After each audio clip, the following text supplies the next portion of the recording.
Grace Lee Boggs was a writer. She was an activist, a philosopher, a visionary, a pioneer for the African American civil rights movement.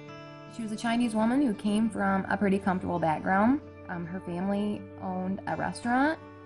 She grew up, she went to college and got an education. And she knew people were suffering, the people of color, but she only knew that statistically. She didn't realize until she actually came into contact with black people in Chicago, and that's when she saw that changes had to be made. But what's interesting to me is that Grace Liver didn't have a dog in the fight. She was she was Chinese. She was a woman. She didn't come from poverty. So how did she relate to these people, this other, society of people who were suffering? She just knew in her heart of heart that what was happening to them was wrong and needed to be changed. Her moral compass directed her to equality and to a path of helping out these people who obviously were not in the best of situations at all. That I really admire about Grace that I learned from the film. She constantly wants to learn. Her whole home was wall-to-wall ceiling, floor-to-ceiling books. She was immersed in books, and she always wanted to learn. She loved conversation. She liked hearing other people's opinions, but she did love to express her own as well, which is, an admirable quality to me. I love to express my own opinion as well. And she didn't hold back when expressing her opinion, which, she would make people cry, which is, I don't know if that's an admirable quality, but it's a truthful quality. It's honest. And I do admire that. So I'm kind of on the fence about that. Really interesting that she said was that she feels sorry for people who don't live in Detroit.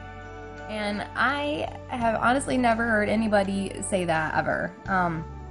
You just don't hear people saying that.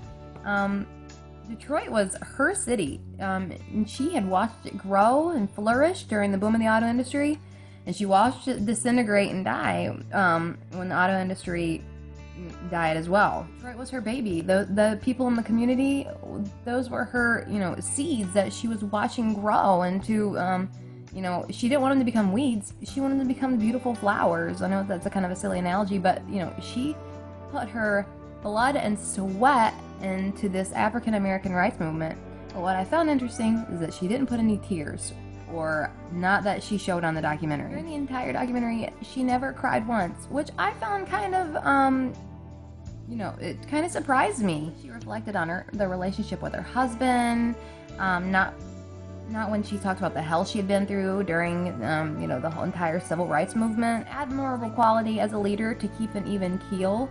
However, I do think it's also a human quality to feel that emotion and to have that frustration whenever you put so much into something and you still don't see a change for a while. So that kind of surprised me that she never shed any tears. I shed some tears when I was watching it. I found it really interesting that she couldn't find any frustrations in her life.